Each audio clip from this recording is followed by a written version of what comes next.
Zap Crypto. Tous les jours, toute l'actu crypto au même endroit. Et pour me soutenir, abonne-toi et active la cloche pour ne pas manquer le prochain Zap Crypto. Le Crypto Fear and Greed à 30 dans la peur, donc vous voyez que le sentiment switch relativement vite. Social Index qui est toujours bloqué à fond sur Up, mais malgré certains commentaires qui disaient il est tout le temps sur Up, non, ça n'est pas vrai. Notamment quand on a eu le plus dur de l'hiver crypto, on était souvent entre le rouge et le jaune ici avec quasi plus aucune activité, même du côté des comptes crypto Twitter. Donc ça n'est pas un indicateur ça qui est bloqué tout le temps sur Up, bien au contraire. Market Order Flow qui est en recherche d'achat ce matin 10h20. Mais on voit que de part et d'autre, ça se passe plutôt sur Coinbase aujourd'hui. On a des murs autour de 2,5 millions qui sont positionnés de part et d'autre, acheteurs et vendeurs. Et ça se dispute pas mal entre 41 800 et 43 000 au plus haut. Malheureusement, on est passé hier en dessous du ruban de moyenne mobile. Vous le voyez ici, le ruban de moyenne mobile, il est là. C'est toutes les lignes que vous voyez là. Ce sont des lignes de résistance, des moyennes mobiles à chaque fois. Et donc du coup, quand on est au-dessus du ruban de moyenne mobile, vous le voyez, ici on était au-dessus, on est haussé, il n'y a pas de problème. Une fois qu'on est en dessous, on est baissé. À chaque fois qu'on était au-dessus, on est haussé. À chaque fois qu'on est en dessous, on est baissé. Regardez, là on est en dessous, on est baissé. On est repassé au-dessus. Malheureusement, on a rechuté, on a rechuté. Là on est repassé au-dessus, on était haussé. Mais tant qu'on était en dessous, regardez ça. À chaque fois qu'on était en dessous, ici on était en dessous, en dessous, en dessous. On n'arrive pas à repasser au-dessus, donc on crache, on crache. Là on a réussi à repasser au-dessus, mais juste pendant un jour ou deux. Donc là, vous l'avez compris. On est repassé baissé en vue jour tant qu'on ne repasse pas au-dessus du ruban de moyenne mobile. Le ruban de moyenne mobile, c'est ici, les 43 963 $. Donc si on arrive dans les prochains jours à repasser au-dessus de ce niveau-là, bon bah ça pourrait être intéressant. Mais tant qu'on ne repasse pas au-dessus, on est baissé. Ici, si on vient à clôturer en weekly au-dessus des 48 200 $, ce sera boule. Tout simplement, continuation haussière, le plus probable, qu'est-ce que c'est? D'aller chercher une zone de rechargement de vente logique entre les 55 000 $ et les 69 000 $, on le répète régulièrement dans les vidéos des rois du Bitcoin. Si on vient à clôturer une bougie en weekly, ça veut dire lundi soir, ou lundi tôt le matin, dimanche à lundi, donc 2h du matin, heure française par rapport au décalage horaire, et ben ce sera bear. Okay, donc actuellement, si on clôture la bougie weekly actuelle, on l'observera également demain et dimanche, si on vient à clôturer en dessous des 44 200 $, on aura une bougie de retournement en weekly. C'est important. Ici, on avait un doji, ce qu'on appelle un bearish spinning top. C'est une bougie d'indécision rouge qui, en fait, signe un retournement de marché. C'est pas une certitude absolue, évidemment, mais on sera extrêmement curieux par rapport à la clôture de la bougie. Si on vient à clôturer en dessous, on aura confirmé ce spinning top, tout simplement. Donc ça, c'est super important. Ça reste que des probabilités et que des choses qu'on voit qui sont souvent autoréalisatrices. Pourquoi? Parce que énormément de personnes voient exactement la même chose que nous. Donc ça, c'était la première chose. Pour l'instant, rien n'est fait. Le MACD aussi qui est très intéressant. Ouais, malgré la baisse qu'on a fait, on a quand même croisé bullish au niveau du MACD. Parce qu'en fait, il y a un temps de latence. Moi, je pensais qu'en faisant des clôtures dans le rouge comme ça weekly, on allait du coup annuler le croisement bullish. Mais finalement, en fait, pas forcément pris en compte le temps de latence. En gros, le temps de latence, c'est comme de l'inertie, si vous voulez. Quand on lance quelque chose, il y a de l'inertie, puis ça met du temps voilà, à se calmer. Enfin, je sais pas comment vous expliquer, essayer de faire une métaphore, mais elle n'est pas bien bonne. Et en gros, là, c'est pareil pour le MACD. C'est-à-dire que quand on commence à lancer le MACD comme ça, lancer le mouvement, le MACD suit. Et le temps en fait qui se réinverse et qui repart au niveau de la baisse, il faut du coup de l'inertie hop dans l'autre sens et que ça repart pour se relancer. Et là pareil, si vous voyez hop on continue à s'enfoncer pendant 2-3 semaines et hop on remonte, le MACD il va continuer à baisser et c'est uniquement après où il va remonter. Toujours un temps de latence. Donc là pour l'instant, e-cross bullish en weekly, comme je l'ai expliqué, c'est plutôt bon signe en weekly parce que comme on a vu dans le passé, chaque fois qu'e-cross bullish c'est vraiment bon signe. Après voilà en mensuel, toujours nos croisements bearish et ça c'est très moyen. Et en 3D aussi, je vais vous montrer un truc qui est assez dommage. Alors pas au niveau du MACD, mais plus au niveau du RSI. On peut voir que si hop, on enlève voir toutes les courbes là, imaginez, elles y sont pas, et on met juste celle-là. Donc là, c'est une bougie égale 3 jours. Hop, vous voyez, au niveau du RSI, on a fait une touche ici, une deuxième, une troisième ici, et là une quatrième. Et on s'est fait rejeter. Vous voyez, double petit top, je sais pas comment on peut nommer ça exactement, vous voyez, le double touche dessus, et hop, on se fait rejeter. Donc malheureusement, encore une fois, en 3 days, ça passe pas. C'est un indicateur très très intéressant. Regardez là, le 3 day au niveau du RSI. Et le jour, je pense qu'on va break ça au niveau de la hausse comme ça, et on va bien le break, avec éventuellement un petit pullback pour partir. Et bah là, ce sera très très bullish au niveau 3 days sur Bitcoin. Et ce que vous voyez aussi ici, c'est la ligne blanche qui représente donc le prix du Bitcoin. Vous avez le flux de dormance ajusté aux entités représentées par la ligne orange. Et regardez ça, quand on a une chute au sein de cet indice ici, je dirais au sein de la boîte verte, alors vous voyez qu'on a pu remonter à partir de ce niveau. Il s'est agi d'une super opportunité d'achat parce que le Bitcoin est repassé de, ça fait quoi ça, genre 2 dollars et c'est jusque 600 dollars ou un truc du style, peut-être même 1000 dollars en fait, ok?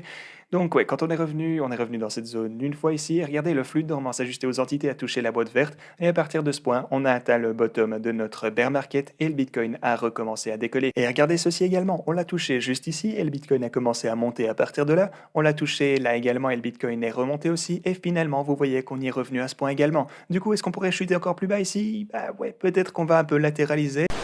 On passe sur un petit documentaire Netflix que j'ai vu, Crypto Parano. Je vous invite à aller voir. Il est pas trop mal. Après, à prendre avec des pincettes. Parce que vous regardez le reportage, t'as l'impression que t'as des cryptos, t'es un délinquant hors la loi, c'est incroyable. Mais ils te font passer un peu pour les mecs en dehors de la société, ultra dangereux, voilà, les mecs de l'ombre qui hackent un peu tout. Ils te font passer un peu pour ça si t'as des cryptos. Mais voilà, il y a quelques nuances. Mais après, voilà, c'est Netflix. Hein, comme d'habitude, ils romancent un peu le truc pour que ça rende mieux. Mais après, l'histoire derrière, je la connaissais pas. C'est intéressant. C'était un échange canadien qui a fait un exit scam, ça en fait, tout simplement. Et avec Cryptost, la 3e édition du Paris Blockchain Week Summit, ça sera le 13 et 14 avril. Les organisateurs ont dévoilé un nouvel édifice historique où aura lieu l'événement ainsi qu'une liste d'invités de premier plan. Donc clairement, c'est pas donné puisque je crois que le ticket est autour de 1500 €. Après, il y a toutes les têtes d'affiche possibles mondiales de la crypto. Donc ceci explique peut-être cela, mais voilà. Vous pouvez également avoir des réductions si vous êtes journaliste ou que sais-je. Il y a pas mal de choses qui vont se passer autour de cet événement. Donc pour les Parisiens et qui pourraient se permettre effectivement ce genre de ticket d'entrée, ça sera le 13 et 14 avril. Et Cryptos qui nous a informé le 6 avril que MicroStrategy continue d'accumuler du Bitcoin puisqu'ils ont acheté il y a quelques jours de cela encore 4167 jetons Bitcoin, soit environ 190 millions de dollars, ce qui montre bien que pour MicroStrategy, un Bitcoin au-delà des 40 000 dollars reste encore une zone de prix acceptable pour un investissement moyen long terme. France Crypto qui mettait en avant que l'île portugaise de Madère ainsi que la juridiction de Prospera au Honduras adoptent le Bitcoin comme monnaie légale. Donc finalement ça en fait deux de plus et Madère en plus est super stylé. Une sénatrice au Mexique va proposer une législation afin d'adopter à leur tour le Bitcoin. L'écosystème Terra se développe progressivement. De plus en plus d'applications utilisent leur plateforme. On aurait pu mentionner Mirror ou encore Ozone qui tente de proposer un service d'assurance décentralisé. Terraform Labs prévoit d'ailleurs le déploiement de pas moins de 160 projets sur le réseau Terra en 2022. Sachez que le réseau gère dorénavant plus de 500 millions de dollars de transactions par jour. Alors bien évidemment ce n'est pas Bitcoin ou Ethereum, mais c'est loin d'être négligeable. Maintenant comme d'habitude, nous devons vous mettre en garde sur les risques. Terra Luna est encore très jeune et n'a pas encore survécu à l'épreuve du temps. Comme pour toute technologie aussi complexe, les problèmes techniques sont bel et bien présents. Ensuite, on passe du côté de Forbes qui nous dit que Bitcoin pourrait être un nouveau pétro-asset. Ce mouvement historique pourrait envoyer Bitcoin à 1 million de dollars. Alors, encore une fois, c'est Forbes, tout ce qui est Forbes, les grosses entreprises, les grosses banques, JP Morgan, etc. Elles vont tous faire en sorte de donner des targets quand ça monte de 1 million, 500 000 dollars, etc. Pour toujours faire monter l'euphorie. Et après, elles sont très, très, si vous voulez, opposées et très extrêmes, je trouve, dans leur avis. Parce qu'il y a 2 ans de ça, ce genre de journal, ce genre de banque crachait très fortement sur Bitcoin en disant Bitcoin va aller à 0. Et 2-3 ans après, même pas, hop, ils retournent leur veste et ils disent Bitcoin à 1 million. Et ça peut très vite rechanger. Donc faites attention, mais c'est vrai que c'est toujours intéressant quand ce genre de gros journal qui parle de ça.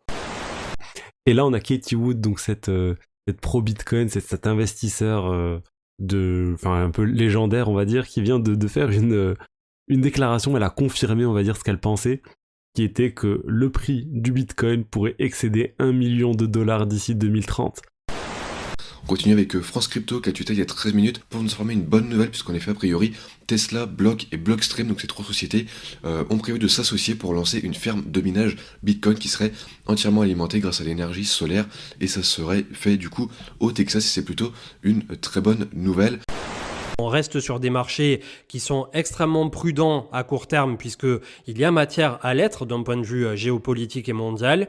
Est-ce que pour autant le marché crypto est boudé ? Je n'en ai pas la sensation, c'est juste qu'on continue de marcher sur des œufs. Et pour moi, ce qui se déroule par exemple là avec l'info de cette gigaferme au Texas et d'un mining vert, etc. avec des grosses gigastructures impliquées, C'est une news qui, en temps normal, si tout avait été positif et bien aligné, on se serait pris 20-30% un peu hypé du côté du Bitcoin. Et là, ça n'a eu aucune incidence. Donc en soi, je vois pas ça comme une mauvaise nouvelle. Ça veut juste dire que le marché, en ce moment, est à son point d'équilibre sur lequel les mauvaises news n'ont pas forcément d'impact extrêmement négatif. Les très bonnes news n'ont pas d'impact super positif non plus. On est à l'équilibre. Est-ce que ça veut dire qu'on est au bout de nos peines? Clairement pas. Est-ce que ça veut dire qu'il y a matière à être extrêmement pessimiste? En sens inverse, je ne pense pas non plus. Donc restons sur cette neutralité jusqu'à ce qu'effectivement on ait un peu plus de matière sur laquelle se raccrocher. Personnellement, et comme je vous le dis et le répète et le répéterai encore demain sur cette chaîne, si vous êtes là pour 6 mois, 12 mois, 18, 24 mois jusqu'au prochain halving, théoriquement, il n'y a aucun souci à se faire pour la suite si toutefois le marché crypto continue de nous faire le fameux motif qu'il fait depuis une bonne dizaine d'années et avec un fondamental, comme je vous le disais, qui se passe depuis tout ce temps plutôt pas mal et en notre faveur au travers du temps. Alors, ce zap t'a plu? Dis-moi en commentaire quelle est l'actu qui t'a le plus intéressé. Et si tu as manqué les actus d'hier, retrouve juste ici le zap crypto de la veille.